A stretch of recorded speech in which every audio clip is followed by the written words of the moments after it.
Okay, so I thought I would introduce myself to start with so that we all know who I am. I used to work at the British Humanist Association a few years ago, from 2008 until about 2011, where, amongst other things, we ran the Atheist Bus campaign, which I will mention later, and I was head of membership and promotion. I now work at the International Humanist and Ethical Union, of which IHEO, the International Humanist and Ethical Youth Organization, is our youth section. And in between times, I was working in Uganda with the Uganda Humanist Association for a year. So I have worked for a national organization in Northern Europe. I've worked for a national organization in Eastern Africa, and I've worked for the International Humanist and Ethical Union. Professional humanist. Okay, today I'll talk very briefly about IHEU to begin with. Then we'll have a big group discussion and workshop on what we mean by growing humanism, what are our challenges and ideas for growing humanism. And then if we finish in time, if we have enough time, then I'll talk about a case study of a program that we ran when I was at the British Humanist Association and how we used that to grow the organization. So first of all, introducing IHEU. It's the sole global democratic federation of humanist, atheist, rationalist, secularist, skeptic, laïc, ethical, cultural, and free thought organizations. I think you can really tell when a tagline is decided by committee. In this case, an international committee. We've got the French word laïcité in there, like. This is Planet Earth. IHEU was founded in 1952 in Amsterdam. We're registered in New York City as a non-profit. We're headquartered in London, where we have 2 staff. And there's a staff up there in India. We had some staff in India until recently, and we're currently kind of restructuring staff. And we're represented at the United Nations in a number of different places. I'm not going to talk about that today, but it's a really important part of the work that IHEU does on the humanist policy agenda on the international stage, at the African Commission on Human and People's Rights, at Geneva on the Human Rights Council, at the United Nations in New York. So really significant work there. The executive committee and the whole way that IHEU is run is democratic. So the big national member organizations, or any national member organization, will vote up and nominate people to be on our executive committee to run IHEU. So often they're people who've been involved professionally in humanist organizations or who are nominated by those organizations, and they are elected at the General Assembly every year. So truly we're the only democratic global humanist organization. IHEO, as I mentioned, is our youth section who became reincorporated into IHEU in the last few years. And I'm just marking up on the screen there as well places where we've run events or sponsored conferences and events in the last couple of years. So you can see there's a good spread of events, conferences like this that IHEU has supported just in the last few years. And we have 100 member organizations in more than 40 countries there on the map, and the circles represent the size of the number of member organizations, but they don't represent the size of the populations. We have 12 member organizations in India, as you can see, but they're huge because some of those have tens of thousands of individual members, but obviously very well represented in Europe, the United States, but also across a lot of the world. We've been working a lot on South America recently and Africa. But obviously it's very, very difficult to get formal humanist and secular organizations into places like the Middle East and North Africa, where it's often illegal to form a humanist organization. So we're helping groups grow, some of those groups with funding and training and direct assistance. We represent humanism in our policy agenda at the United Nations. We work towards our policy agenda through media and talks and other resources, and a big one of those in the last few years is the Freedom of Thought report, which is something we've now put out 3 times. It covers every country in the world, and I'll talk about that a bit later. We bring humanists together for conferences like this, and I think IHEO knows how important they are for sustaining youth activity, but in general as well. I mean, all the work that I did in Uganda and all the work that is done there by several different humanist organizations all really happened after IHEU had its 2004 conference, its General Assembly for that year in Kampala. So a small group of local humanists said, hello, we're in Africa, we're in East Africa, come here and have your General Assembly. And IHU took the quite brave decision, I think, at the time to sort of say, yeah, okay, we'll come and have our big conference for the year in Kampala. And that really spurred on and catalyzed the activity that they wanted to do. Yeah, we're funded by the membership fees and our members and donors, and that's it. So when you're supporting as a youth movement and helping to grow national organizations in Europe, those organizations affiliated to IHEU are supporting and funding the work that we do. I'm going to talk next about this subject of our workshop. I was asked to talk about growing humanism, and specifically growing humanism in Eastern Europe, but obviously there are lots of lessons that are general that we can share wherever we are. I want it to be a discussion. I don't think we should break into groups or anything like that, like you often do in a workshop. I think we're a large group, but sizable enough that we should just be able to have kind of an open talk about some of these issues. So if we're talking about growing humanism and making it bigger, whatever, first of all, here's a practice question. What are we talking about when we talk about humanism? So what is humanism composed of? What are its elements? Anyone? You can be wrong. And I mean really basically. So let's start the discussion. Yeah? Humans are equal. Okay, that's good. So we have this idea of equality. What else sort of connected with that? Mm-hmm. Your values are not based on dogma. Not based on dogma? Yeah.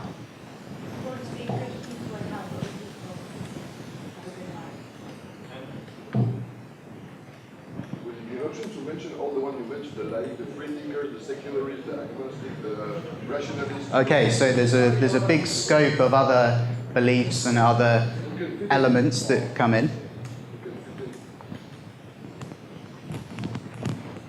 Oh yeah? Okay. You're going to be a mic stand? Yeah. That's good. What was it you said? Not based on dogmas. Okay, sorry, okay, I'll do it. Yeah, look, I can, oh no, it won't stand up. So there's some things, so yeah, and someone mentioned, so we've got all these other elements that we mentioned in the tagline of IHU. So there was rationalism, so I guess that's a more general version of not basing your morality on dogma, not basing anything on dogma.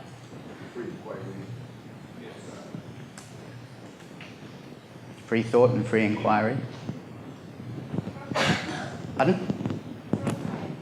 Science. Critical thinking.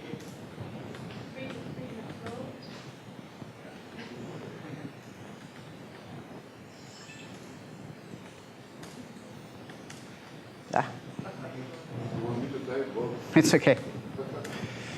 Okay, freedom of thought. And science. Okay, that's good. We have a good list. We're okay. We're talking about the same thing. That's good. Mistakes could otherwise be made. So we're talking about a worldview that treats people equally and with equality. It's based on human rights. That certainly drives a huge part of the IHEU agenda and work. We're talking all the time about freedom of thought and belief, freedom of expression, and so on. Non-discrimination, that those rights should apply equally to everyone. Helping other people, quite general. Not based on dogma, this rationalism, naturalism, science. Free thought and freedom of thought. So yeah, ability to be non-conformist, step outside of the bracket, but also that different views will be respected. So freedom of thought means that people will come at things from a different angle, and there'll be people who really like some elements of humanism and not others, or reprioritize them in a different way. Okay, so what do we mean by growing then? If we're growing humanism, what does that mean? I mean, it's difficult you can't just count the members of an organization, right? That's part of it. But what else? What does it mean to grow humanism? What's the end game? to develop the idea further. Cool, I like that.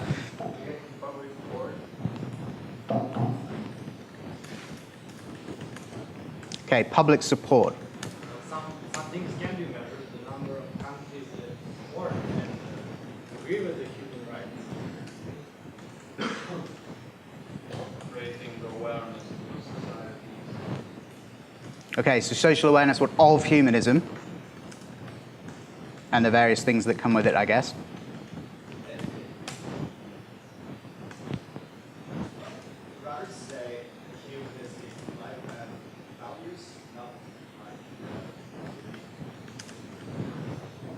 Okay, so regardless of whether people actually say, I'm a humanist, or even buy into the broader thing, at least they share some of the same values, whether they're religious or whatever else. No one's talked about, like I've said, is it all about the numbers? But so like numbers themselves, like the number of people in society who say, I'm non-religious or I'm humanist, so they don't have to use the word, but I guess that's the actual demography, like the statistics. I was going to say people who don't believe in religion or lose their belief in religion and want to believe in something else, in something rational. It's also a negative one, but it's negative in the way that they don't believe anymore, but it's possible. That's cool. Maybe make people act on their values, like not be passive about protection. Cool. Someone just said something about organization? Globalization, okay. So globalization, what, in the general kind of economic sense? Working towards recognizing that we are all humans and that like a type 1 civilization, no country, no borders, working together and less recognizing human values. Okay, good. Yes, John Lennon, basic stuff. Excellent, okay. Increasing tolerance towards minorities.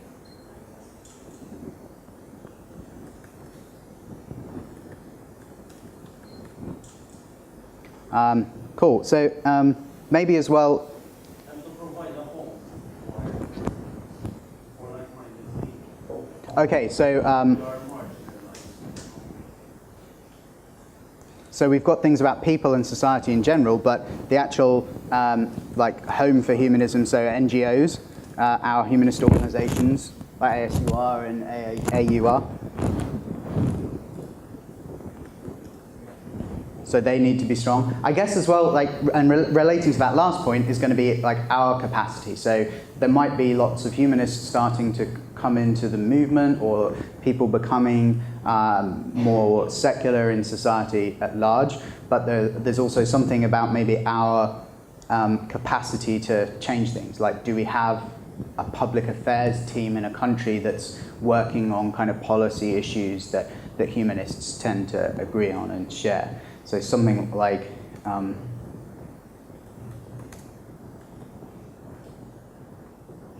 public policy capacity, our capacity to change things.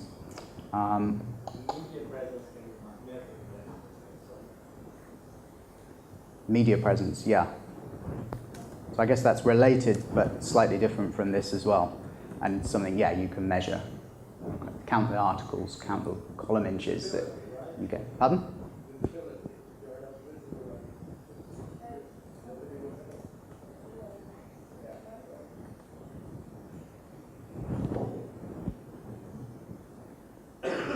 Okay, so we're saying it's not all about the numbers per se, but that's part of it.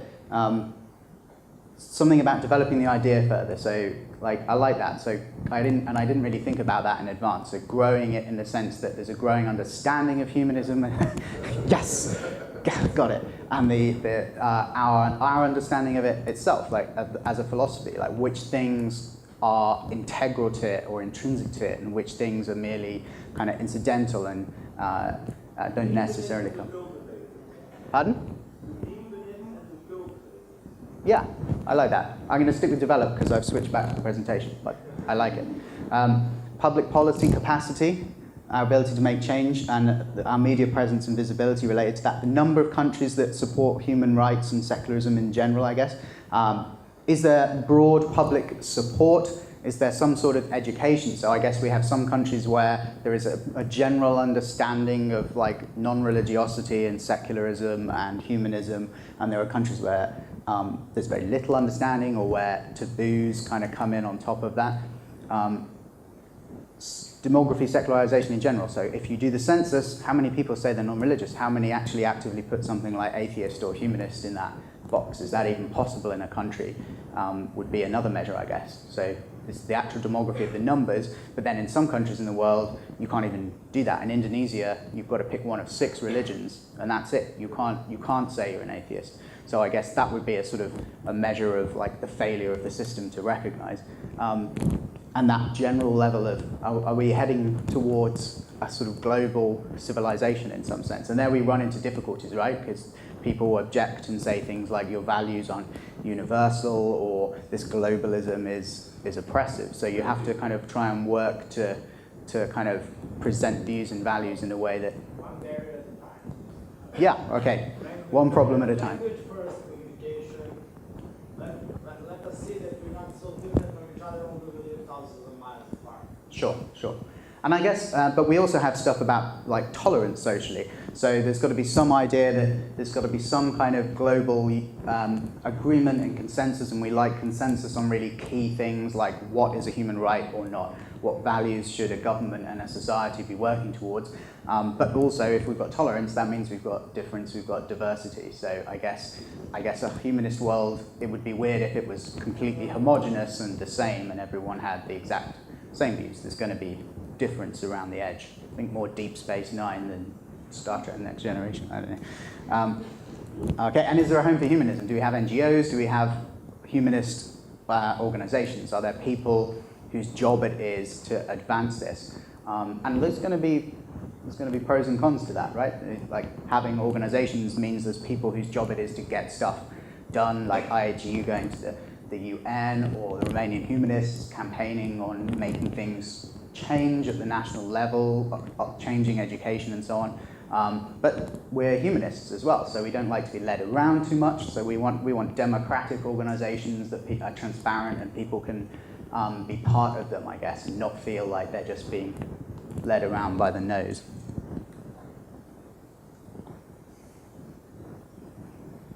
Okay, so we want to grow humanism, but obviously that means a lot of different things. We're not just talking about one thing, like one metric, one number going up. So we need to understand the problems that we face, the challenges we have, like what are we actually trying to do with any individual action when we're trying to grow humanism. So what goals do we have? Like Emma introduced this thing of like SMART goals earlier. So when we're talking about an individual area, maybe it's increasing our public capacity, maybe it's increasing public understanding, just increasing our membership numbers at an organization. If we've got some goal that we're working towards and some plan to go towards it, we want it to be something specific, something measurable, something assignable. There's no point doing it if there's no one to actually carry it out. Why plan it? It's got to be realistic, and it's got to be time-bound, time-based. You've got to set some sort of deadline, and sometimes our deadlines are really far. Like there'll be some strategic goals that will be 5 or 10 years away or more. But hopefully if you've got goals like that, then you want lots of smaller goals underneath that will work towards them in a more organized way. And when we've got those goals, what are the actual programs that are going to meet and solve that? So I'll just talk now just a little bit about one of the projects from IHEU, where I think that we tried to identify a background problem at the global level, that we could produce a project, something that was deliverable, that could be measured, that we could see working to solve it. So the background situation that we were talking about is that we think that yes, there's some growing understanding around the world of organized humanism, of secularism, like the idea that people can be non-religious is something that is spread further than it used to be. Most signs of kind of global demographics show that in most areas there is more secularization than there was before.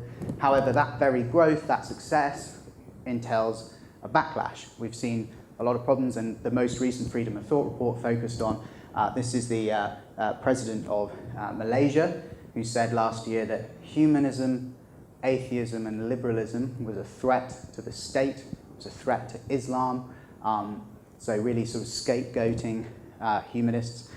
This is the late King Abdullah, who early last year ratified a law that said atheism is terrorism, and so they adopted new terror regulations, and the very first line of the new Saudi terror regulations, its first example of an act of terror is, and I quote, spreading atheist thought in any form. That's its first example of terrorism. So that's a really sort of serious kind of charge. And there's the supposedly secular President Sisi in Egypt, who last year said that too many youth are being influenced by atheism. The clerics said that we need a re-education program, that scary term, to turn the youth back and away from these atheist foreign ideas and back towards Islam. And we saw a really worrying combination of state and Islamic clerics and also Coptic Christians kind of joining in and saying, yes, this is a real threat to society, this growing atheism. And one cleric said there were 800 atheists in the country. Yeah, oh no, what a shock. Like, clearly a bizarre estimate, whatever that was based on. So that was just 3 examples where really high-profile leaders, heads of state, have like verbally attacked atheists as a group in the last year, and I think in a way that, you know, if it was certain other groups, we would clearly and immediately recognise it as hate speech, and yet it's just sort of not seen that way. It's not reported that way. I think if Sisi was saying the same thing about Jews, like we've got to re-educate the Jews and make them Islamic again, very clearly the West would be more concerned about dealing with the secular regime, right? There's other problems as well. So those were really kind of down-to-earth, like practical problems, but we also have some theoretical problems. Lots of people, like human rights experts, the people that end up influencing lawmakers and decision makers, are talking about religious freedom more and more, as opposed to talking about freedom of thought and conscience and religion and belief, or as opposed even to talking about freedom of religion or belief. So that's kind of a theoretical problem. It kind of occurs mainly in like the most high-level debates and discussions about human rights. But for us doing this work and trying to influence policymakers, it's a really big deal. Like Article 18, our human right to freedom of thought, conscience, and belief has got sort of suppressed and reduced to freedom of religion or belief, and then reduced even further to freedom of religion or religious freedom, and then you've lost the thought, so you've lost political thought, you've lost secular thought, you've lost secular belief and philosophy. So religious freedom is a good thing if it's understood as part of this broader right to freedom of thought, conscience, religion or belief, and most of our work is based on that Article 18 right and the Article 19 right to freedom of expression, but we don't want to talk about it in this kind of redacted, diminished way. We want to recognize the totality of that right. And going back up to the kind of practical level, atheist views remain taboo or persecuted in many countries. So even when it's not the political leaders, even when it's not laws like in Indonesia saying you can't be an atheist, or in Saudi Arabia saying it's terrorism, you've still got social taboo. So even if your laws are perfectly good, if the whole country is against you, then that's obviously a problem. So our approach to some of these problems, not thinking that they're going to solve them all or make them go away, but a solution that kind of works towards addressing those problems, is this freedom of thought report. The introduction allows us to discuss theoretical issues, and this is a report that we've been putting out, sending to ambassadors, sending to diplomats, to human rights organizations. So it's about trying to get the argument in front of people that when you're making hate speech against atheists, you're violating a right in exactly the same way as you are if you're making hate speech against other belief groups. It has a country-by-country rating system. So every country in the world is getting assessed and reviewed and rated by IAGU, by volunteers that help us write the report, and by our members who are working with us, writing reports on their own country, providing interns and volunteers that help us write reports on countries where we don't have members. And that allows us to give kind of some guidance to people working in that country. Like, they now have a report that says, these are the things you're doing that violate freedom of thought, conscience and belief for atheists. for non-religious people that are preventing people from identifying in that way. And these are the things you can change that will mean you get a better rating, so you won't get a really terrible rating anymore. So hopefully it's a resource. It also contains case studies on individuals being persecuted, which I think is really important. You can cover the legal stuff, but you also need to see individuals, so you can really understand and empathize with what actually happens to individuals who get persecuted, people who are in jail for creating an atheist Facebook page, or who have been sentenced to death for apostasy, like in Mauritania or Saudi Arabia. So we need to see those stories. Another element of the report then is, well, that's the report itself, here's what we're trying to do with it, but also we need to look at the other opportunities that we have with it. So our member organizations, because we're an umbrella kind of structure, they can take the report away, they can use it to make submissions and make new contacts and new allies. So the Dutch Humanists, for example, were the first group to really kind of take this up and say, we're going to take the report, meet ambassadors, not just send it to them, but like go out and meet them and get meetings that otherwise they wouldn't have got, where they can put pressure and influence on a country directly. So I've sort of talked about that already. It allows them to lobby the government in their own country. So if you're in a country where there are like serious things that our report has picked up, you can take the report and say, these are the things you need to change to get a better rating. These are why atheists are going, your country has got some bad laws. It allows them to link up with other groups. So if we're talking about human rights issues, then suddenly these groups can take our report and they can say, we're a member of this International Humanist and Ethical Union. We contributed to this report. Here's our report. We're a human rights organization concerned about human rights. So they can make links with other human rights organizations. They can also make links with religious organizations. We work quite closely with Christian Solidarity Worldwide, who are really good at freedom of religion or belief from that broad kind of Article 18 perspective that I was talking about. They recognize the totality of it in the same way that we do. They've worked with atheists like Alexander Arn in Indonesia, who was jailed for expressing his atheism. So you can find alliances with groups like that. And of course, it's a public relations thing, and this brings us back to the growth of humanism, because you're able to make news stories out of the report. We emphasized this year this growing trend which the report identifies towards hate speech against the non-religious around the world, and lots of our member organizations were able to take that away and do media about it in their own country. And it's as simple as, like, we worked with our member organizations to produce a press release and then work with them again to kind of tailor it and add to it, so that a given country can go to its press and say, here was this international report that's released.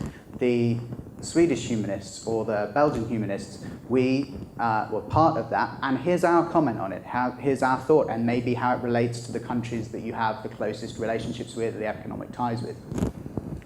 So it's a way of reinvesting the work to help grow the organization by growing its visibility, its media presence.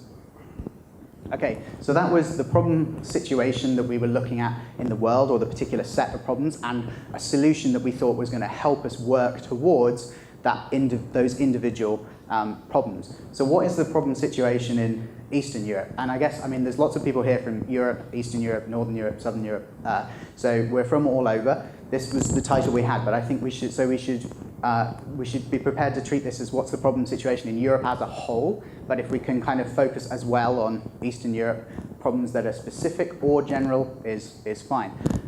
So let's ask a few questions to try and dig into what the problem situation is. Is society secularizing already, or is it not? So someone speaking this morning said that they felt like there was demographic data showing that Romania was slowly getting more secular. It's difficult to measure. Not everything was attainable. Do people have a feeling about that? Do people know? Is there empirical research? Is Europe, or is Eastern Europe as a whole slowly secularizing or not?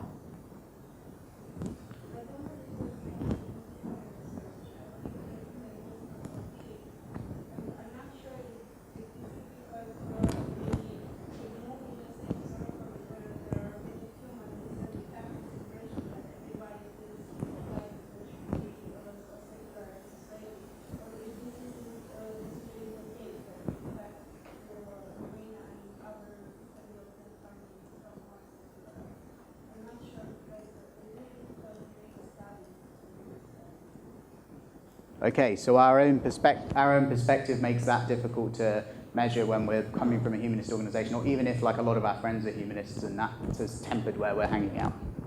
Yeah, we have a lot more information available. Lots of youth are using social media, etc.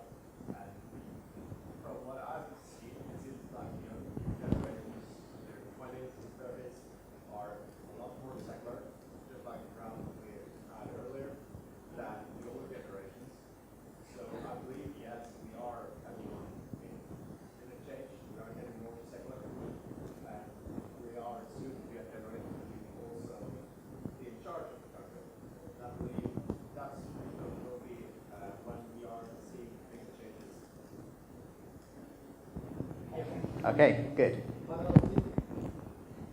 Sorry, you first because I pointed in that way first. In my opinion, one of the problems in Eastern Europe is indifference. That's one of the reasons why secularism is growing so slow. Because humanists are, I don't know, 8-10%, radicalism, fundamentalism is another 10%, but the rest is indifferent.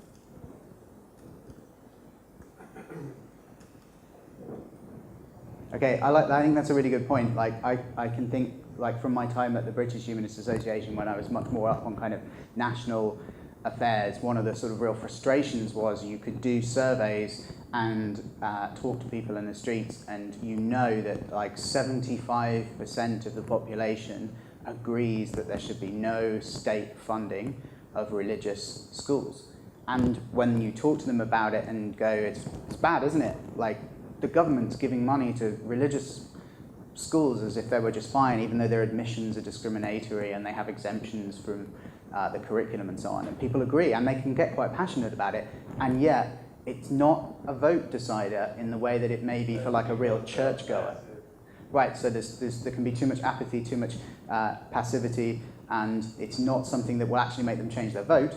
So it's not something that, or they maybe don't have the choice because all the parties are suggesting the same thing. So they feel like, well, it's an issue for me, but it's not one that can actually change my vote. Therefore, it's not one that actually changes the policies that are on offer. There was someone else. I'm Ukrainian, so this would be my personal experience. I feel that now people, both non-religious and religious ones, manifest themselves stronger compared to their parents. Like, their parents, it doesn't matter if they were believers or not believers, they mainly kept it to themselves and not displayed this publicly.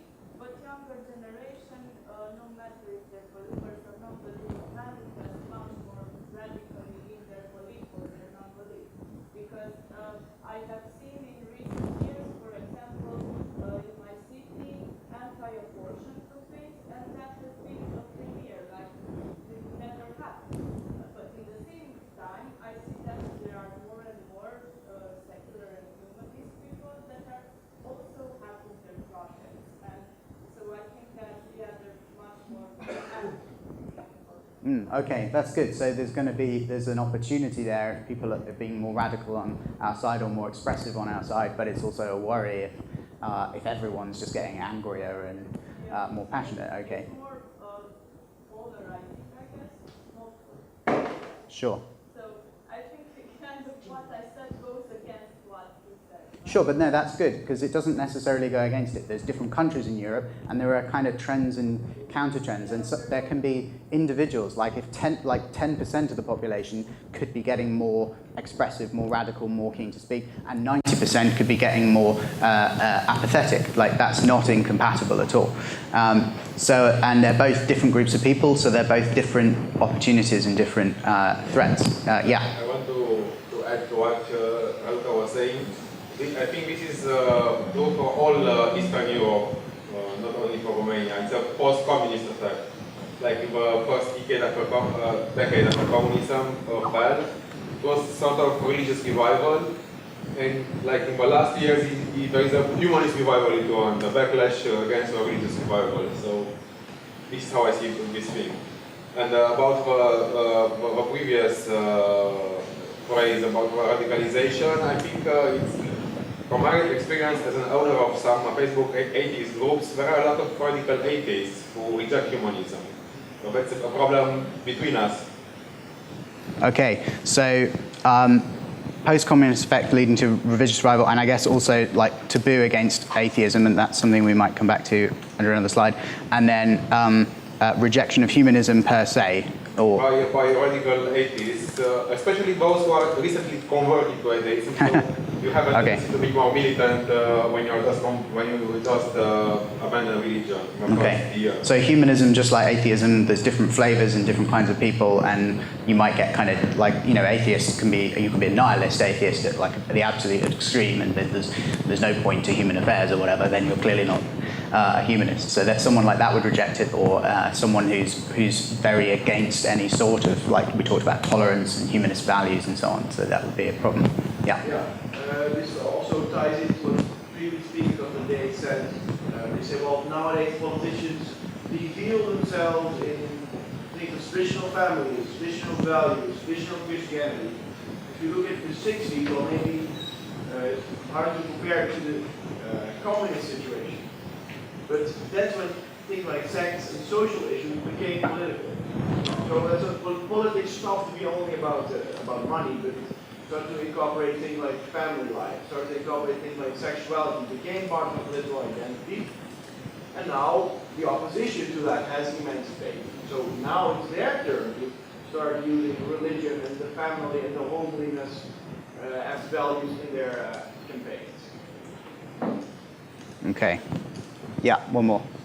Getting a little bit back to the original question, I think that in measuring if society is secularizing or not, there is a big problem, which is that in different countries there is a secularized civil society but not secularized laws, and the other way around. And so maybe there are countries who are getting secularized, but for example, in the Freedom of Thought report, we get a low mark because of incoherent laws in respect of what the people believe, and that's the case of Italy, for example. So I think that's a problem in measuring how society, if society is getting secularized. Okay, that's a good contribution. Yeah. I just looked up the Wing Gallop and the Justice for Data. because graphs. Emma likes data. We've learned this today. So Western Europe came up as one of the very least religious places in the world, with just 50%, 51% saying that they are not religious or recommend atheist, whereas Eastern Europe came out as 70%, like 71% saying that they are religious. So there's a lot of diversity within the continent. Okay. It's just on the press release, so I don't have the breakdown.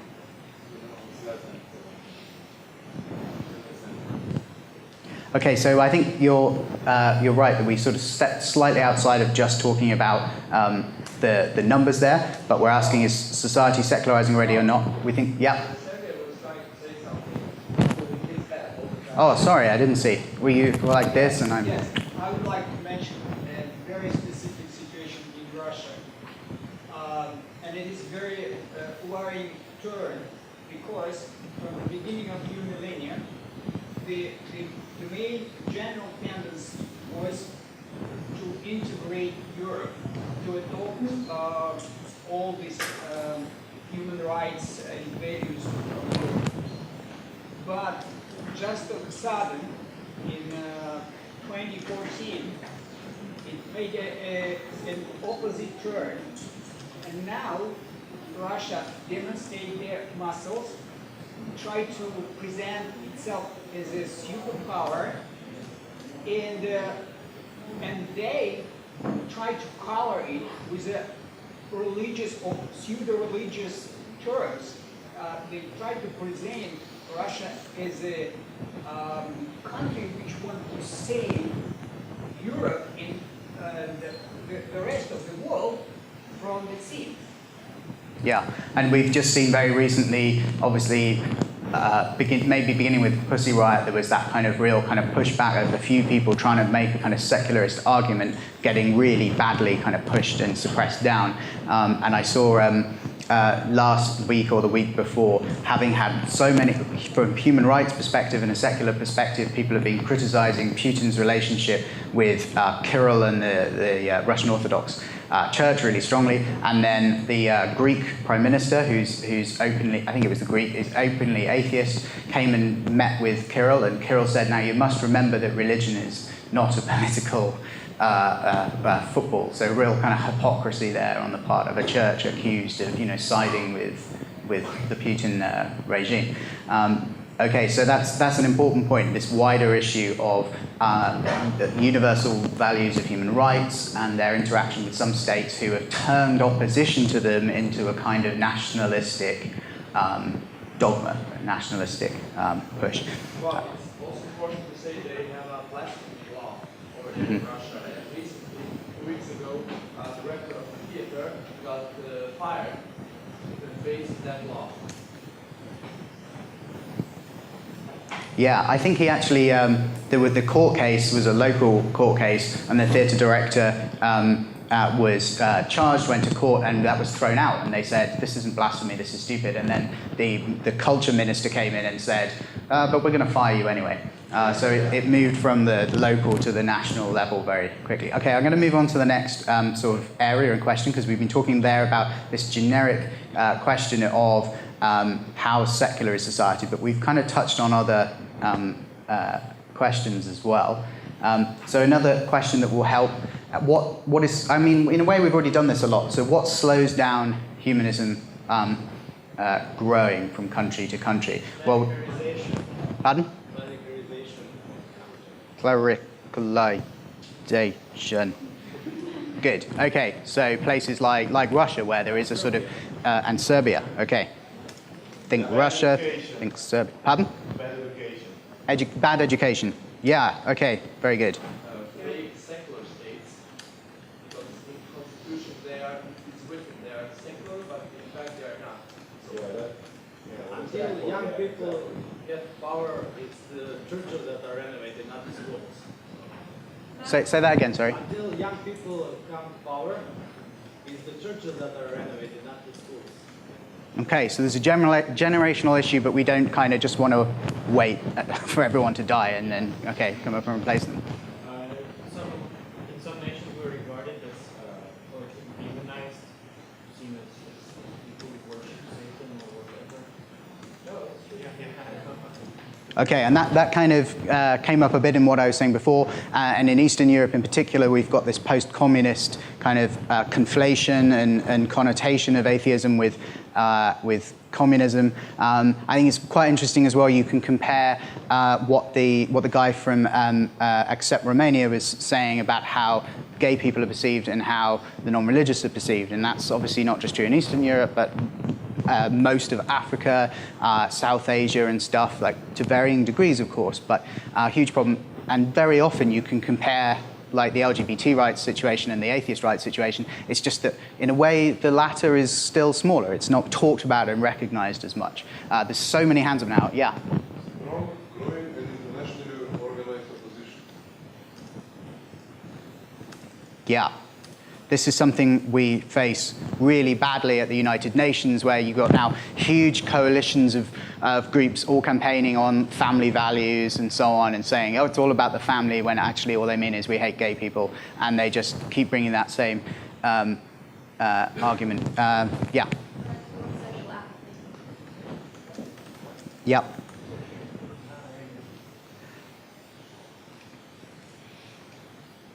I'm duplicating these slides when I'm deleting everything, by the way. I'm not just writing it down really temporarily and then getting rid of it. Yeah. Again, maybe this situation is specific for Russia, but I feel that we don't know how to run our organization efficiently. This is sort of a poor management, because this idea of self-organization is not a part of our culture. We just in a situation when we need to learn it or relearn it again. Okay, I like that. I think there's some, so in particular, cultures, maybe that, like civil society, just running a civil society organization is already difficult. But then we've also got the kind of, the sort of free thought, non-conformity problem. The fact, you know, people say it's difficult to herd cats. We're rationalists. We don't like to be led around. So that can be a problem to kind of setting up and running groups.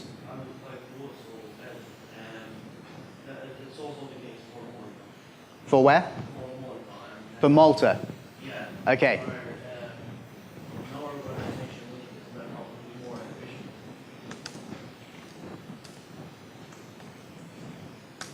Cool. And I think IHEU's in Malta next year. Our General Assembly is in Malta next April, May, along with the European Humanist Federation. But there's been a lot of huge successes in Malta recently. You got rid of, you legalized divorce, and now same-sex civil partnerships within the space of 3 years.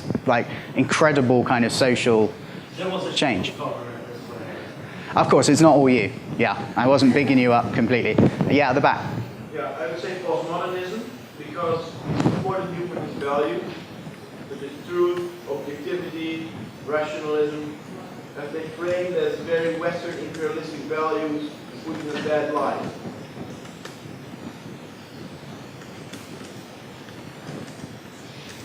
Okay. Leonard. Yeah. I think that in the Netherlands, we don't get to kick against the church that much anymore, because we're already a pretty secularized country. But therefore, we're less visible. We've got less to fight against. And that actually poses a problem to I hear you really clearly.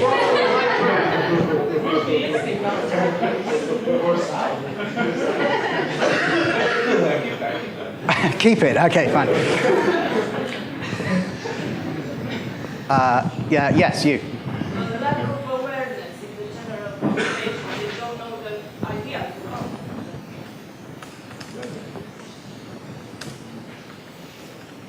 Cool. Yeah. Yeah. In the Norwegian Humanist Youth Organization and with the Norwegian Humanist Association, we had a problem about being an anti-Christian organization because we're always kicking on the church. Leonard's talking about he wants something to kick, but you're not promoting the life of your humanism by doing so.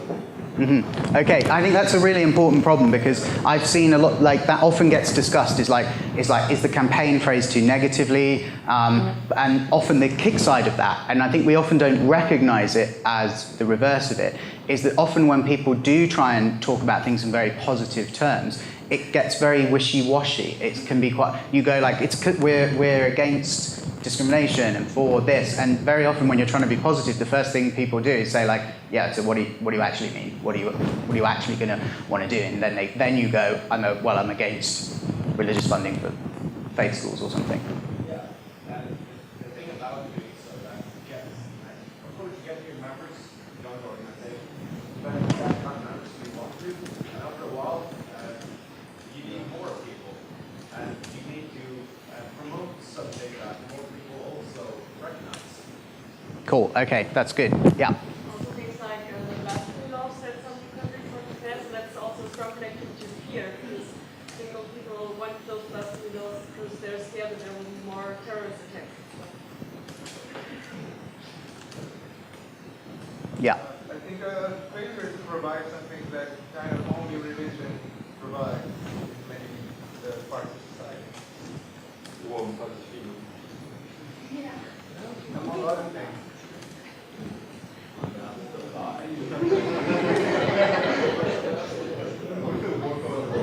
Yeah. Sorry, I'm not looking far enough. Lack of project or lack of funding. Lack of project funding. Or resources and capacity in general, I guess. Yeah, I can definitely sympathize with that. All right, I'm going to move us on. We've got 3 pages of what slows down humanism growing now, so that's pretty good. So let's keep this one shorter, I think. Problem situation in Eastern Europe, and maybe let's make this one more specifically about Eastern Europe and hear from people who are just in Eastern Europe a bit. What institutions, organisations, and people are actors in this situation? So I'll start us off with a really obvious one: is the Orthodox Church. Who else? What else? What else is happening? Is that it? The Orthodox Church together with the government. Yeah, because the church gets votes for the government. How are we supposed to not kick the church when they're shoving their ass in every aspect that you want to kick? If be it education, healthcare, government, human rights, they're against anything and everything. So what are those family values? It's all meta, it's all holy, but what is holy? It's a non-existent entity that they give to each other, and for some reason it gives them rights. The educational system, or whoever is in charge of it. Okay, so one of the players is the education system itself, independent of the government, because the government can change the education system, the curriculum, and so on can all persist. Also, maybe it's weird to call them actors, but I'm thinking of people that actually don't act.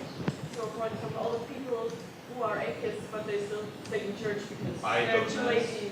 Okay, back to the apathetic thing, yeah. That's good.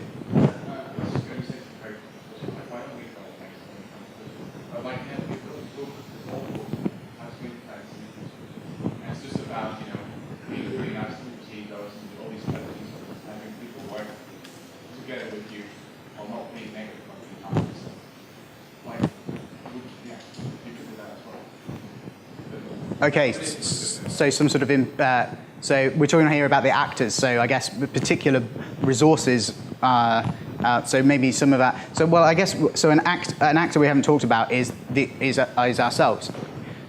We're an actor. Okay, are there any other major sort of players on the scene in Eastern Europe? Football fans, okay. Because it's Eastern Europe. Okay, good. I don't know where to put that. I've gone off the bottom of the screen. I'm going to leave that out. Sorry. Okay, so what advantages and disadvantages do we have? So we've identified players. We've talked about like what's holding humanists back. So I guess we've already talked a bit about disadvantages. But like structurally, as organizations and as people, and given the situation we're in, where are we held back? So we've talked about public misunderstanding and taboo, persecution almost in some places. Yep. Yeah, what I was also saying earlier in the videos, you make people active, you give videos, comments, messages, posts, etc. But you have only so much attention span, so you can push all the messages, but the church is pushing messages, other activists are pushing messages. In the end, you end up liking it all, but you have no memory of it even, and you won't go to events or meetings because you're just so full in your social space. Okay. We are very individualistic, and we have big egos. And we humanists and secularists. Yeah. Okay. He's calling you all individualistic. It's much harder for us to work as a collective for common purpose than for Christians. And organized like cats. Okay, you know what? I think I've worked and talked with a lot of different people, and I think every group kind of thinks it's especially difficult to work in that group. And you know, Christians. I gave a talk at a university the other week, and there the Christian society had to split in two because it's a society that's about sort of 50% ethnic minorities at the university, and they had to split the Christian group in two because the ethnic minorities and the kind of white European and British population couldn't get on with them. So the ethnic minorities were complaining that they were kept out of leadership positions and stuff. So you know, it can be worse. But yeah, okay. So there can be a problem of individualism and like herding cats.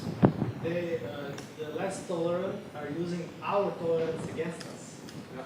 I like that. We are soft, basically, because we believe that if we are civilized, the others should be civilized. Well, the others don't think that way. They believe we should be uncivilized in a violent manner. tolerating intolerance, tolerance. Cool. I've added resources again from the last slide. I'm going to move on. What threats and risks do we take? Like whatever we're doing, like what's potentially going to go wrong or badly wrong? Cool. Me personally? Okay, so at the political level, that's a possibility. Like at the political level. Pardon? To jail. You can go to jail. For offending someone. Because your freedom of speech offends their feelings that are not a physical thing, but their freedom of speech can call upon someone who hurt physically someone, and it's basically not the same in their mind. Yeah, and I think that's a very good point. In Bangladesh, so we're maybe not talking so much about Europe and immediately, but in Bangladesh in recent weeks, Abhijit Roy and Washika Rahman, two leaders of the sort of secular and free thought and atheist movement, have been assassinated by machete attack in the street. This morning in Pakistan, news broke that the woman that ran something called the Third Floor has been killed. She spoke recently about Balochistan and like independence, and she ran an open community discussion forum. We know that a lot of our contacts and friends in Pakistan are at actual, immediate risk to their life and limb. What else? Yeah. Okay. Yeah. We could also go to town. There are people that lose friends and family when they openly confess.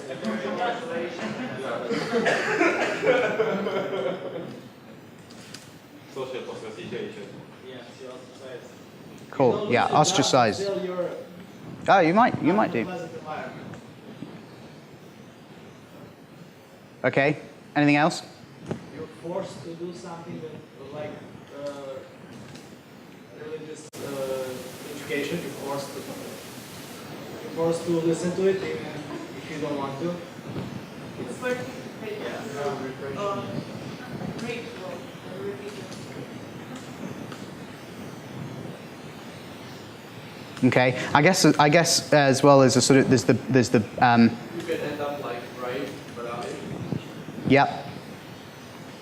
Still, I mean, a lot of people lost their religion. And he's in the process of I know that last year over in Saudi Arabia,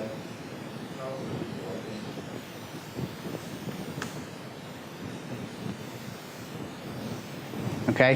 Yeah. I think focusing on the risks that we can provoke as a group is getting, too political, in the sense that Christianity has proven that when a group with a certain set of values and cares for a certain group of people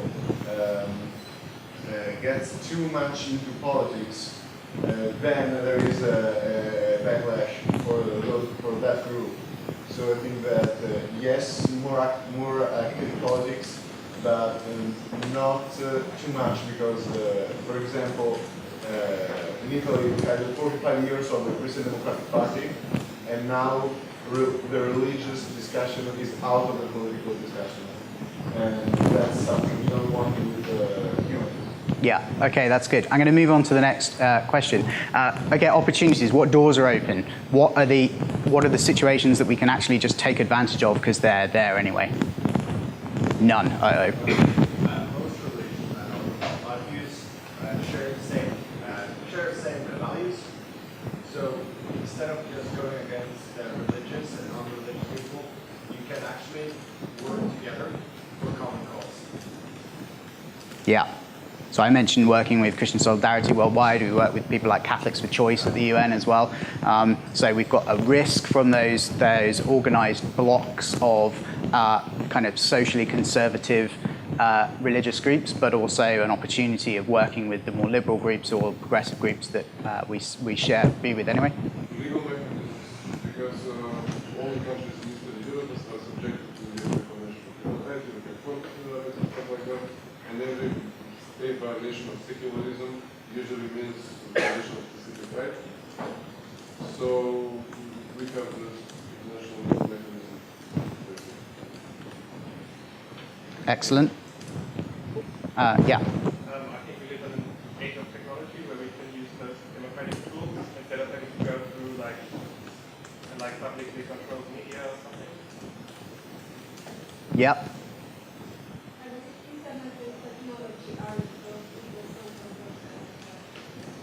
The biggest. Okay. Maybe stars and politicians and not other kinds of public persons that show their acceptance of society or show that humanist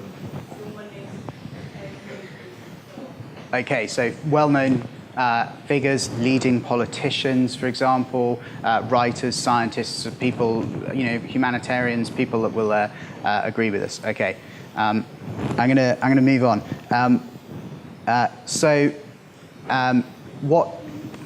What solutions are we going to have then? We've talked about all these threats and opportunities. I realize this is a really broad, open question, but what are some things that we can do? So if I come up with a starting example is if you're in a country without an organization, you might start a group or a project or an organization. But I recognize that's obviously really vague. It fails on my targets of being specific and so on, but at least it's specific in a sense. But so what are things that we can do? And don't worry if we're already doing them, that's fine, or if you think they're obvious, like let's just have some obvious thoughts and ideas before you think you have to be too imaginative. Yeah. Say again? Twinning. Okay. Humanist association from one country meets up with the Humanist association from another country. We exchange our experiences, ideas. Okay, that's great. That's something actually IHU's been. Yeah. That's really good. IHU's been looking at doing that, and we've been talking to Humanist Society of Scotland and one of the organisations in East Africa, Malawi. So Malawi have been running a big project. There's a historical link between Scotland and Malawi, and there you've got this disparity of a more established organisation and a less established organisation, but they're both doing work. They're both doing campaigning on various topics. So we're trying to set up a kind of twinning program, and that's our prototype project. So I like that idea because we're already doing it. More social engagements is more possible. Well, I'm speaking particularly about Belgium. When you have a non-profit organization that is, fighting for your, like for instance, legal clinics, where you can go for legal aid without any form of payment. Okay, so providing some sort of public or social service or benefit. No matter who you are, that you can still get some kind of help or some kind of support. something like a flash mob, like a section we did in Brussels, but just raise awareness and people get started and sort of stuff. Emma? Social media to reach new audiences than when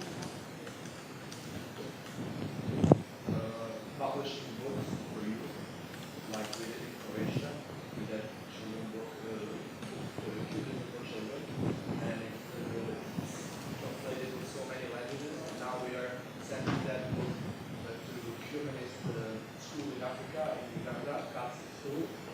Some people can know it. Excellent. So in a way, it's a publication, but it's also a resource. Yeah, it's been huge. Yeah, we.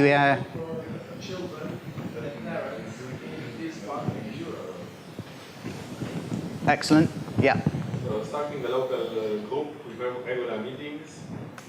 From my experience, many atheists need like a support group because they feel ostracized. So this can evolve in an organization later. Yep. Lead by example, and yes, for example, start a blog to publish your thoughts. Be yourself and. Okay, so yeah, I like that. Being yourself, not hiding who you are. If it comes up in conversation with someone, being honest. Yeah.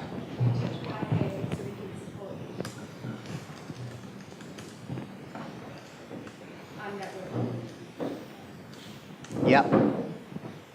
Lobby the politicians for some secular or humanist issues regarding some topics.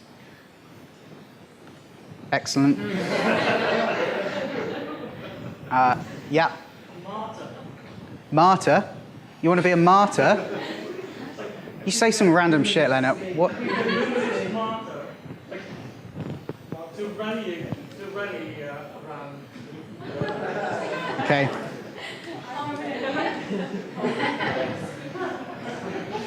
Not to be silent when someone breaks through the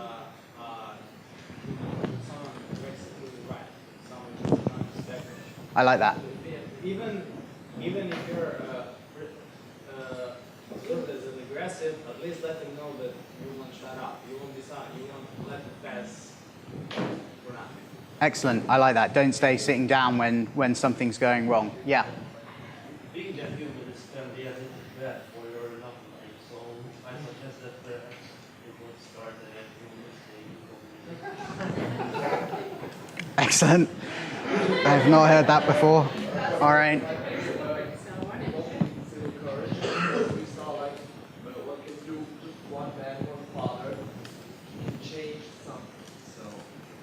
Yeah, that's good, because I often think in quite an organizational way, and actually individual activists and things often make the difference, make the change. Yeah. Increase our approachability. And what do you mean by that?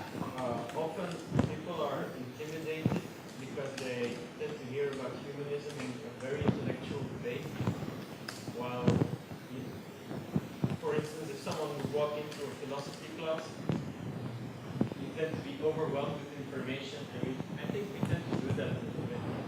So we can, profile ourselves in such a way. Yeah, not necessarily simplify it, but for instance, with us, we just put a picture of ourselves on our website, and our number of members quadrupled in 2 years. It really helps. Remember to smile. Like getting out of a closet, something like that? Getting what? Getting out of a closet? In some way, yeah. Having a campaign. Kind of, yeah. It is part of your identity, so... Okay, that's good.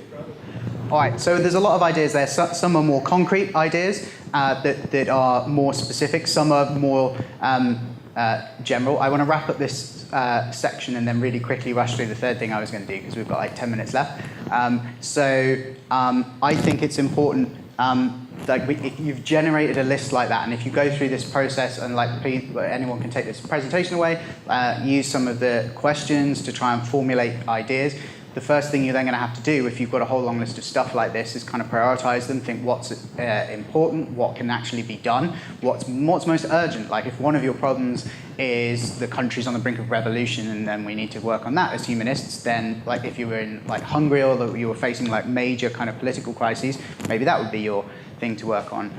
But you've got to balance urgency and importance with realism and what you can actually work on in a kind of deliverable way. And then we've got, again, this smart idea of what the goals should be. So some of the ideas that we just had in that last section were more general.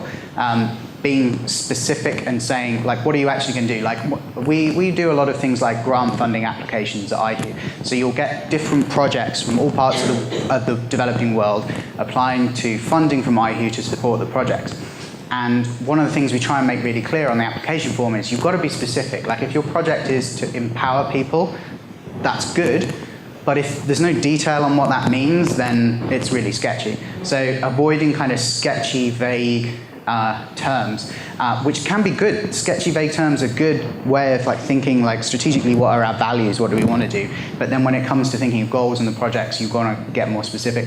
And again, making them measurable, and that can be loads of different things. Like if you have got links in with politicians, then there might be something really singular, like, yeah, we got that law passed. We helped, we lobbied, we were part of it, we were on social media talking about it, the organization got on the TV and supported the politician or so on. Then you've got one thing that's just on or off. The law passed or it didn't pass. That would be good, but then there'll be other measures as well, like how did it get talked about? What was the support for it? Like if it failed, how many people voted for it? Can you show progress over time? Assignable is about not planning for stuff that you actually can't do to some extent, but also to make sure that if you've got a detailed plan of like, yeah, we're going to produce a new publication, it's a book on humanism for children in this language or that language, or humanism in politics, whatever the project is. If you've got no one to write it or publish it, then your plan is sitting idle. Being realistic, because humanism is reality-based, and setting deadlines so that things just don't run and run. And that can be a huge problem, I think, especially within organizations, is that even whether you're working with volunteers or professionals, like sometimes things can just run and run because we've got limited capacity. You find that people have got their daily jobs and their daily things or their daily lives, if they're just a volunteer, to do, and that will get in the way of producing it. So I think often at a conference like this, we can get fired up and we know we want to go and change the world, and then it becomes really difficult afterwards because we haven't said, right, by that date, I'm going to have done this thing. Okay. So I was going to talk about this last thing. We don't have a huge amount of time, but I can probably rattle through it in the 9 minutes that are left. So I wanted to talk about a case study of something that was a project that was used to grow humanism in the UK. This was from my time at the British Humanist Association. It had a very simple proposition, which was, we want to put this message on the side of a bus: there's probably no God, now stop worrying and enjoy your life, and it only cost you £5. That's all it costs. So it was a nice, clear, simple proposition that if enough people gave £5, then that would happen. And famously, this attempt to raise a small amount of funds for the adverts got 2,791% of its target goal in, and then kind of spread around the world. So we've seen similar campaigns since, and they're not necessarily all directly inspired by or leaning on it, but certainly the Atheist Bus campaign in early 2009 was one of the things that has sort of prompted this like wave of other atheist and humanist organizations doing bus adverts and billboard adverts and poster adverts and so on. Aura?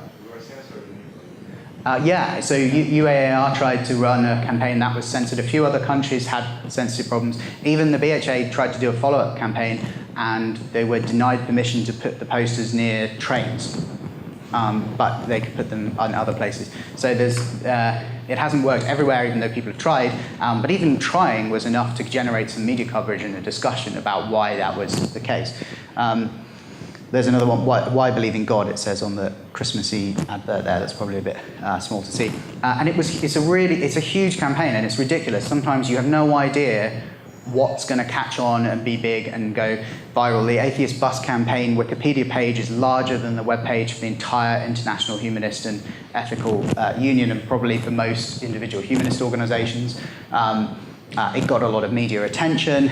Richard Dawkins got involved, so that helped to up its kind of media friendliness.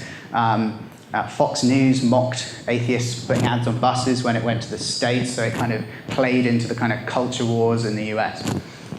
So it had this huge influence, but it all began with a woman called Ariane Shireen, who in late 2008 said, I'm really sick of seeing all these religious adverts on the bus. So she wrote an article called Gimme 5, which was saying, look, if a whole bunch of us just got together and put £5 together, we could run an advert that said something a bit better and opposed these religious adverts that, I mean, they weren't nice religious adverts. They were linked to an organization that was threatening kind of hellfire and damnation. So it was very much a sort of response to a bad kind of religious proselytization that wasn't very nice. And she said, well, maybe we can come up with something a bit kind of more positive, but kind of funny. Like, she's a comedian as well.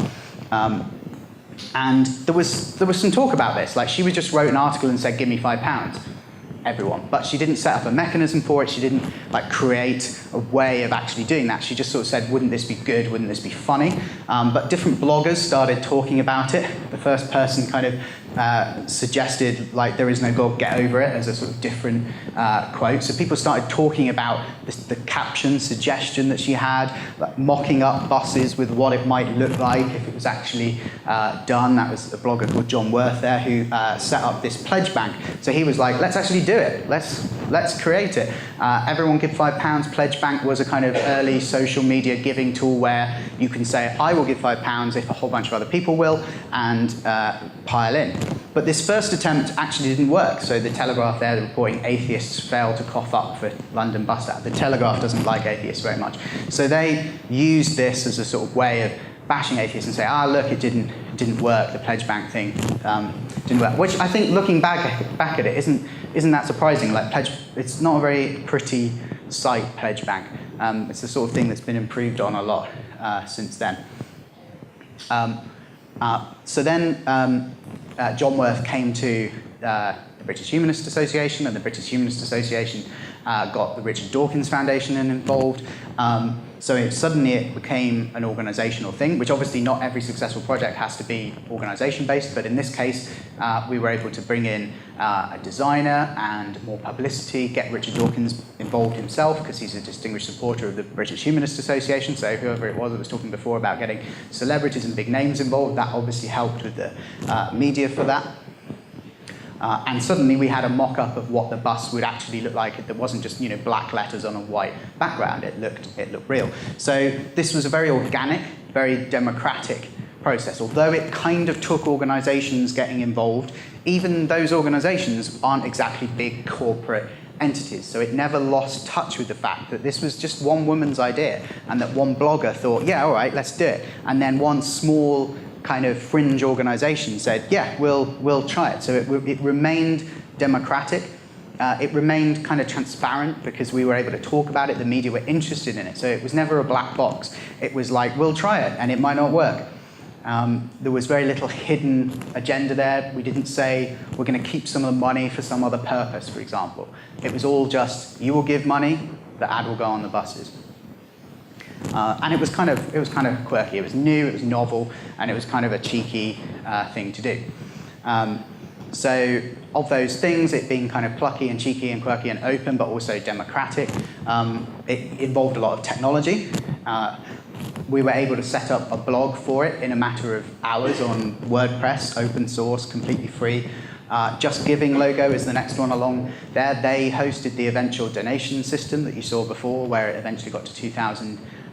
So you're paying them some portion of all that money that's donated, some small percent is going to them. But man, is it worth it if the technology works and holds up and people recognize it. It's a big thing in the UK. People have used it for lots of other, like usually smaller campaigns like sponsor your mate to do a marathon run or something. So people recognize it and trust it and are likely to give. So that was what happened. That was Ariane suggesting something. It didn't work at first, and then it did. So this was when it was launched as a media thing, when the organizations got behind and said, yeah, we're going to do this now. Not just the pledge bank, it's moving to Just Giving. Its web reputation went up. People started to talk about it. And then there was a launch day, and having already reported that this was going to happen, atheists are going to put ads on buses, then there was this incredible outpouring of donations for it. So it hit a nerve. People were stood around pressing refresh on Just Giving, and every time they did, a few seconds apart, another £10 donation, another £25 donation. So there was a sort of effect of a kind of snowball rolling down a hill and picking up speed somehow. So it raised that incredible percentage. These are the donations coming into that over the first 5 days of the campaign, up to over 90,000, and obviously it went up a little bit further. Huge, steep climb on that first morning, and still a decent track for a few days as there was more media about it and more people coming on board. That pink line right at the bottom was the target, the original target. So then there was a launch itself. So there was another opportunity. Like we've had some media about the fact that we're going to do this. Then we've had some media about the fact that it raised so much money. Now there's a photo opportunity. We can slap it up on the side of an actual bus, drag Richard Dawkins out, drag Arian Shireen, the comedy writer that wrote the first article out, and have a launch event. So the press are there again, they get to meet interesting people and take interesting photographs, and then it's Richard Dawkins launches There Is No God advert. So that's always a risk. So now it's not the British Humanist Association anymore, it's Richard Dawkins. So organisationally a bit less publicity, but overall great publicity for the campaign. Atheist buses denying God's existence takes streets. So there the Telegraph had to eat its words a bit. All aboard the Atheist Bus campaign, Arian Shireen writing a follow-up piece. This is a fairly well-known Christian churchy blog who didn't really like it very much. They had this cartoon of a bus falling off a cliff. And the Church Mouse said, yes, it's a rubbish slogan from the atheists. We all know that. It's good that people are talking about religion, even if it does start with a negative viewpoint. The power of the web can be used for atheism as well as for the Lord. That was the lessons that they took away from it. So there was lots of discussion about the actual caption. It was on like big news quiz shows, comedy quiz shows, like Have I Got News For You?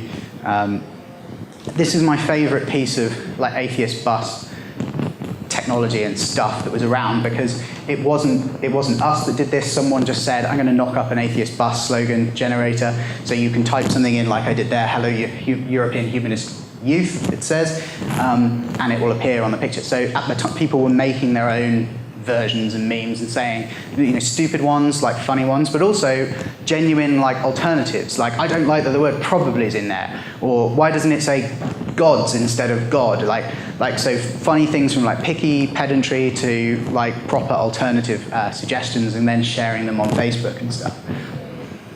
And I've marked up there as well a kind of follow-up campaign that we did a few months later where like we were committed. We had to use most of the atheist bus money on the atheist buses, but there was a small amount left over, which also by the wording of how we'd collected the money had to go on some sort of atheist advertising. So we created the Please Don't Label Me campaign, which was putting this message out from of children like, please don't label me, let me grow up and choose for myself. So it echoed the branding and the caption of the first campaign, and allowed us to again try and get more publicity. And places like the Belfast Telegraph said Humanist poster stirs up religious storm, mainly from their own newspaper, but that's how things go.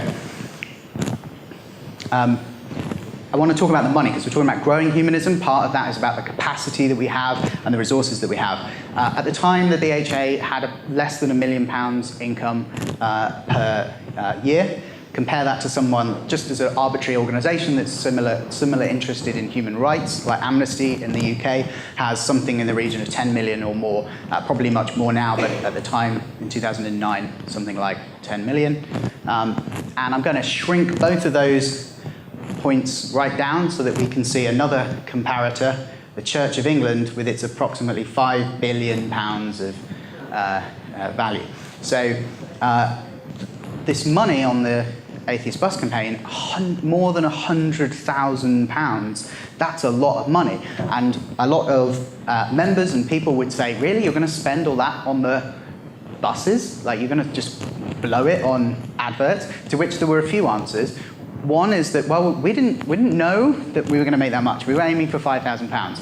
So partly this wasn't really a decision, it's just something that's happened. But B, it shows how popular this was as an idea, that people wanted to respond to some of the religious negativity on buses, that they wanted to say, I am an atheist, I sponsored that campaign. They wanted to be part of something. So the money reflected that, desire. But from an organizational point of view, you have a difficult problem, because you have a budget that's relatively small, and you've spent a huge amount of money. So there's a whole bunch of, just to make this abundantly clear, there's a whole bunch of people with money getting together, seeing our websites, seeing the social media, talking about it, deciding to give their money to the appeal from the Just Giving and the British Humanist Association, then all that money getting spent on the atheist buses, and then it's gone. Which is a problem if you have a small budget and people want to give you lots of money. So we promoted a message, definitely, and we allowed people to get involved, but what about donors? What about members? What about activists?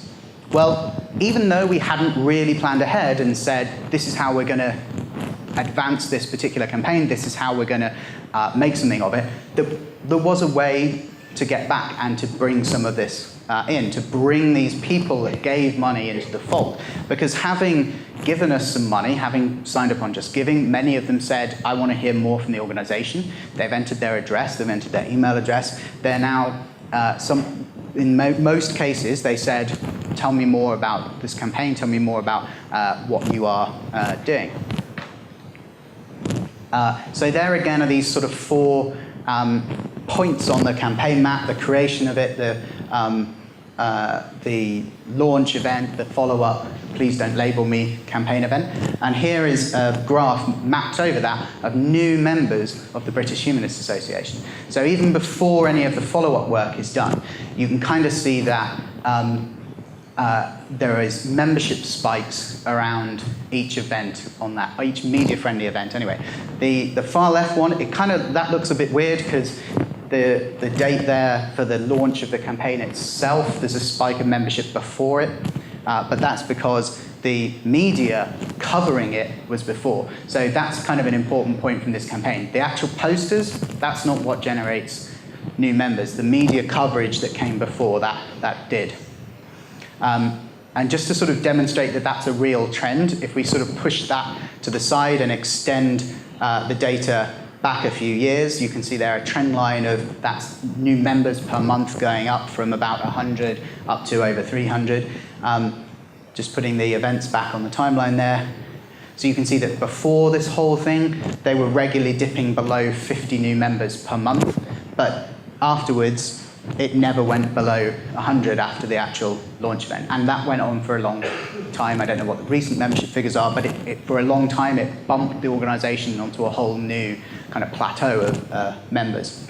And just to mark up some previous events, those other spikes were the death of the former president of the organization, Linda Smith. So again, there was a huge media traffic spike. She was a very well-loved, very well-liked person, so there was a big outpouring of attention and grief about that, and lots of people joined the organization of which she was the president, and a mailing. So you can see that some of this work that's done for free, that was someone's idea, that was blogged about and talked about and taken advantage of, was as successful as a big expensive mail campaign where you have an initial kind of outlay and an investment that's quite a lot. There were other ways of kind of using money from this. We used Just Giving again to around the time of the launch and said, great, you've given money to the Atheist Bus campaign. Now support our faith schools officer who's working on faith schools all the time. Around the actual launch of the buses onto the streets, we talked about the next stop and did another campaign, which if I had longer, I would talk about how that didn't raise as much, but it raised some to say, you've given to the bus campaign, now give to the rest of our work. And then obviously there's the Please Don't Label Me campaign, and around that we raised more money for the Faith Schools Officer, because this was again the next year. So we used the branding from the Please Don't Label Me campaign, which effectively people had supported by donating in the first place, to get people to give to that specific campaign. So you can see here, this is income for just don't worry about the numbers, but just to see the proportions on education, ceremonies, membership and groups, campaigns, donations and legacies, so general donations, legacies, sundry kind of income, and then the Atheist Bus. But the Atheist Bus, as we said, is not income because it all got spent on the buses, so we have to get rid of that. But in the first 18 months after the campaign, what we have got is all those new members, all the money from the first Faith Schools campaign, the second Faith Schools campaign, and the Next Stop campaign. So we can stick those back on the top of our graphs and see that actually within 18 months, the Atheist Bus campaign had made for the organization an amount of money equivalent to what was given on the buses. So this is still, for some reason, like a major example that people give when they talk about good advertising and good media, even though we kind of stumbled on it and someone else came up with the idea, and it was a bunch of humanists going, yeah, okay, we can probably run this. It was something that advertising age, big media organizations were interested in. Just Giving themselves covered this story several times on their blog and wanted to talk about it because it was such a big success for them that they were so involved in it. And they said, so the routes to success can be summarized as prepare to lose a certain amount of control. Don't worry if people are making a bus generator and you're nothing to do with it. It's good. People use an image generator, they post on social media, they talk about it. They'll talk about how your inclusion of the word probably is stupid and they wouldn't have done it like that. That's great, because then at least they're talking about it. Make it easy to share content online. Reach out to bloggers as well as traditional PR and print media, as well as, I think that's important, it's not just the social media. Like the actual mainstream media coverage is also important, but they may not cover something if they don't see social media buzz about it first as well. Enable people to have conversations about your appeal, be prepared to be imaginative and take risks. And they said, clearly the recipe for the success of the Atheist Bus campaign cannot be easily copied, but to provide exactly the same results. But the pointers above show the potential that exists when all these different strands come together to create a true viral online fundraising phenomenon. So last slide, what can we say that this has shown? Well, in the case of this campaign, it was something that was unexpectedly popular, raised a lot more, and was hugely more influential than we imagined. It was provocative in some minor sense, depending on your perception. It was also reactive. I think it would have been different if the initial article hadn't said, I am responding to negative religious adverts, if it was just like a different message that was like, we're going to go out and champion such and such. I think people often find that more difficult. So I think the fact that it was kind of reactive or defensive was probably quite part of its attraction. Massively relied on technology, on social media, on bloggers, on social giving. And as I mentioned, the organization saw significant growth by bringing these new members and donors into the fold. And that's the real lesson of this bit. Like we were talking before about all these ways of trying to organize and plan and set goals, but this was really opportunistic. We made the most of something, but so we can plan, you can have your SMART goals and your SWOT analyses and your long-term strategic plans, but also to grow your organizations, you've got to look for chances, take those chances when they come up, look for volunteers, look for experts who are going to join you, look for the side effects. So there's the campaign itself, it's working, what else can we do with it? What is going to happen as a side effect? Hey, we're going to get loads of email addresses we didn't have before. That's an important side effect. Look for reusage. So like, for example, I talked about the Freedom of Thought report. We took that to other venues. It becomes part of our submission for the United Nations and so on. Look for new allies and sell your story. Whatever you're doing, whatever work is being done, there's probably a media angle, especially because we're like in humanism and atheism and secularism. Like Remus was saying earlier, there's a lot of media interest around religion and atheism, so find an angle that it becomes itself an interesting story for someone else, whatever it is. And I'm done. You can all eat now.